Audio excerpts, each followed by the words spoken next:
인도에서 사업하면서 부동산 임대료 청구서 받아보신 적 다들 있으시죠?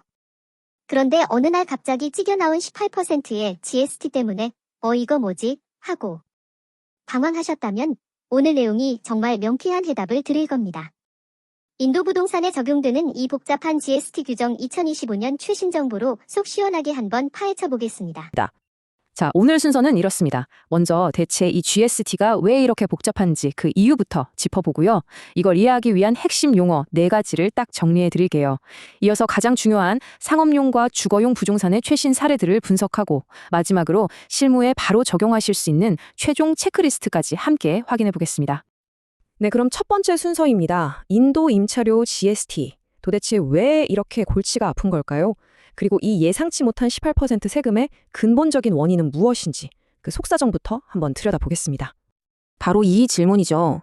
인도에서 사업하다 보면 매달 받는 임대료 청구서에 정말 어느 날 갑자기 18% GST가 떡하니 찍혀 나오는 경우가 있습니다. 많은 한국 기업 실무자분들이 가장 혼란스러워하는 부분 중 하나인데요. 이게 왜 붙었는지, 이걸 내야 하는 건지, 또 냈다면 공제는 받을 수 있는 건지 정말 궁금한 게 한두 가지가 아니셨을 겁니다. 사실 원칙 자체는 아주 간단합니다. 인도 세법에서는요, 부동산을 빌려주는 행위를 일종의 서비스, 즉 용역의 공급으로 봅니다. 그래서 다른 서비스처럼 원칙적으로 18%의 GST가 붙는 게 맞아요. 근데 문제는 뭐냐? 이 단순한 원칙에 너무나 많은 예외와 변수들이 꼬리표처럼 줄줄이 따라붙는다는 거죠. 바로 그 점이 우리를 혼란스럽게 만드는 진짜 주범입니다. 자, 이 복잡한 시스템을 정복하기 위한 열쇠가 있습니다. 바로 지금부터 설명드릴 4가지 필수 용어인데요. 이 개념들만 정확하게 머릿속에 넣어두시면 오늘 내용의 절반은 이미 성공적으로 마스터하신 거나 다름없습니다. 정말이에요.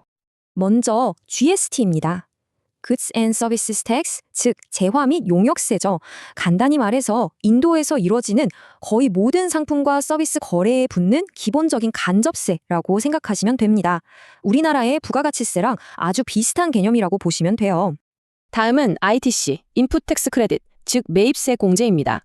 이거 사업자분들한테는 정말 중요한 개념인데요. 사업을 위해서 뭔가를 사면서 냈던 GST를요, 나중에 내가 소비자한테 받아서 내야 할 세금에서 빼주는, 그러니까 사실상 돌려받는 제도라고 할 수 있습니다. 세 번째는 FCM, 순방향 부가 방식입니다. 이건 우리가 흔히 알고 있는 가장 일반적인 방식이에요. 물건을 파는 사람, 즉 공급자, 여기서는 임대인이 되겠죠? 이 임대인이 GST를 포함해서 돈을 받고 그 세금을 직접 정부에 내는 방식입니다. 아주 상식적이죠? 마지막으로 오늘 내용의 하이라이트입니다. 바로 RCM, 역방향 부가 방식인데요. 이건 좀 특이해요. 이름 그대로 세금의 흐름이 거꾸로 갑니다. 특정 상황에서는 서비스를 받는 사람, 그러니까 임차인이 임대인 대신에 GST를 직접 정부에 납부해야 하는 방식입니다. 이 RCM이 최근 법 개정의 가장 핵심적인 포인트라고 할 수 있습니다. 자, 그럼 방금 배운 개념들을 가지고 가장 중요한 상업용 부동산 시나리오를 한번 분석해 보겠습니다.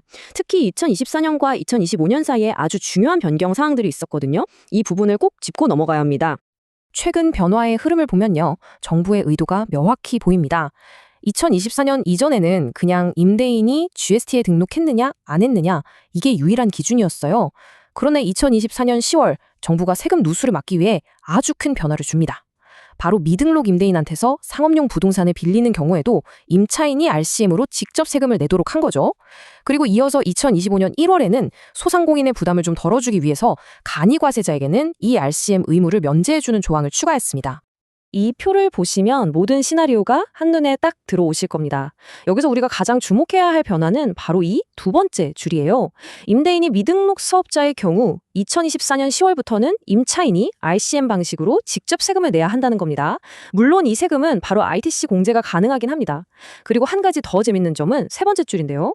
만약 임차인이 간이과세자라면 정부가 이 부담을 덜어주기 위해 RCM 의무를 아예 면제해줍니다.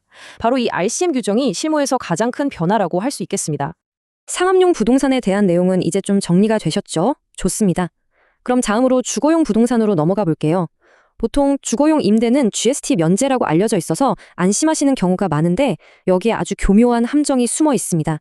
면제라고 무조건 안심해서는 안 되는 이유, 지금부터 알려드리겠습니다. 핵심은 딱 하나, 바로 실질적인 최종 사용 목적입니다. 똑같은 주거용 아파트라도요, 왼쪽처럼 회사가 임대해서 직원 출장용 게스트하우스로 쓴다? 그럼 그건 명백히 사업 목적으로 간주돼서 과세 대상이 됩니다.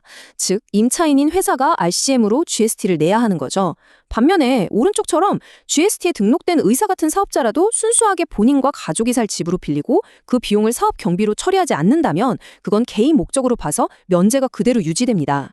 그러니까 건물의 종류가 아니라 진짜 어떻게 쓰느냐, 그 실질을 따지는 겁니다. 자, 이제 이론적인 내용은 충분히 다룬 것 같습니다. 그럼 이제 가장 중요한 질문이 남았죠. 그래서 우리는 실제 업무에서 뭘 어떻게 해야 하나요?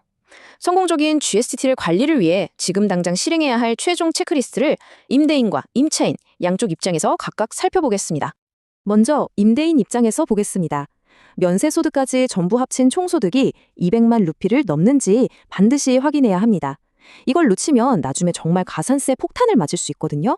또 부동산 유지보수 비용에 대한 ITC 공제 기회를 최대한 활용하시고 계약서에 GST 관련 조항을 명확하게 넣어서 나중에 생길 분쟁을 미리 막는 게 아주 현명한 방법입니다. 임차인에게 가장 중요한 첫 걸음은요, 계약 전에 임대인이 GST 등록 사업자인지 아닌지 확인하는 겁니다. 이게 모든 걸 결정하거든요. 그리고 2024년 10월부터 바뀐 RCM 규정에 따라서 나에게 직접 세금을 낼 의무가 생기는 건 아닌지 반드시 따져봐야 합니다. 특히 여러 주의 사무실이 있는 경우라면 ITC 공제를 위해서 각 주마다 별도로 등록해야 할 수도 있다는 점, 이게 다 비용과 직결되니까 꼭 기억해 두셔야 합니다. 오늘 제가 정리해드린 내용이 현 시점의 최신 정보인 건 맞습니다. 하지만 인도의 세법은 아시다시피 계속해서 바뀔 겁니다. 결국 중요한 질문은 오늘의 법규가 무엇인가를 넘어서 우리는 내일의 변화에 어떻게 대비하고 있는가가 아닐까요? 지속적인 관심과 업데이트만이 이 불확실성 속에서 가장 확실한 길이라는 점 꼭 기억해 주셨으면 합니다.